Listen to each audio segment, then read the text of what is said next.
That sensation on his lips, he lifted a hand to his mouth. The titillation ceased.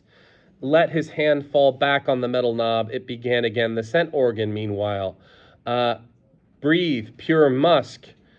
Expiringly, a soundtrack, Super Dove, cooed, ooh, ooh, and vibrating only 32 times a second, a deeper than African bass made answer, ah, ah, ooh, ooh. The stereoscopic lips came together again, and once more the facial androgynous zone of the 6,000 spectators in the Alhambra tingled with almost intolerable galvanic pleasure. Ooh. The plot of the film was extremely simple. Sound familiar?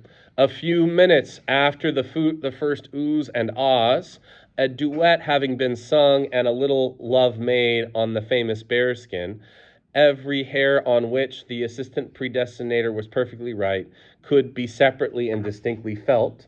The Negro had a helicopter accident, fell on his head. Thump! What a twinge through the forehead. A chorus of oohs and ahs went up from the audience. The concussion knocked all the Negro's conditioning into a cocked hat. He developed from the beta blonde an elusive and maniacal personality. She protested, he persisted. There were struggles, pursuits, an assault on a rival.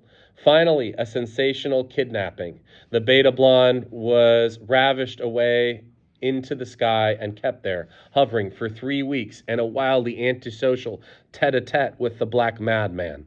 Finally, after a whole series of adventures and much aerial acrobatics, 3 handsome young alphas succeeded in rescuing her.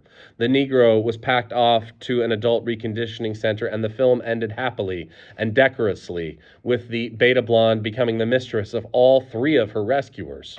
They interrupted themselves for a moment to sing a synthetic quartet with full superchoral accompaniment and gardenias on the scent organ. Then the bearskin made a final appearance, and amid a blare of saxophones, the last stereoscopic kiss faded into darkness. The last electric titillation died on the lips like a dying moth that quivers, ever more feebly, ever more faintly, and at last it's quite still. But for Lenina, the moth did not completely die.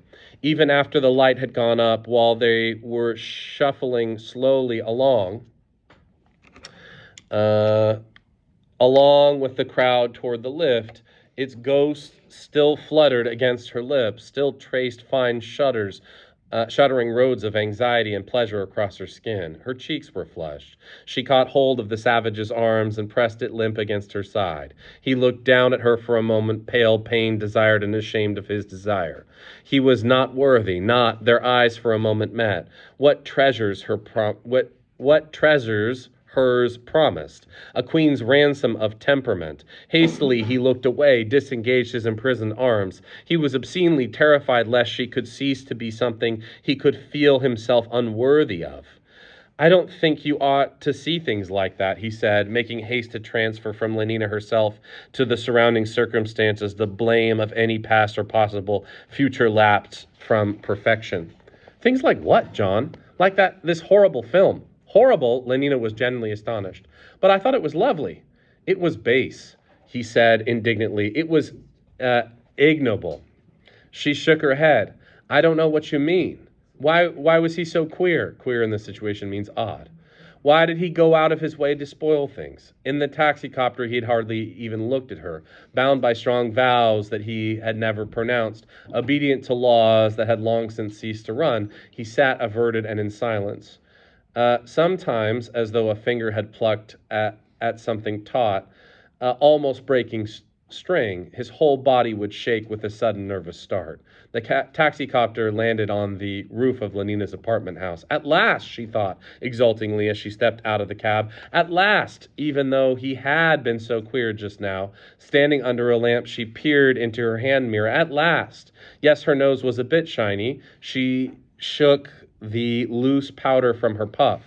While he was paying off the taxi, there would just be time. She rubbed the shininess, thinking, he's terribly good looking.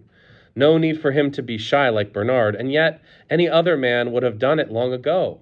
Well, now at last, That fragment of a face in the little round mirror suddenly smiled at her. "Good night," said a strangled voice behind her. Lenina wheeled around. He was standing in the doorway of the cab, his eyes fixed, staring. He evidently had been staring all this time while she was powdering her nose, waiting. But for what? Or hesitating, trying to make up his mind, and all the time thinking. She could not imagine what extraordinary thoughts. "Good night, Lenina," he repeated, and made a strange grimacing attempt to smile. But John, I thought you were, aren't you? He shut the door and bent forward to say something to the driver. The cab shot up into the air.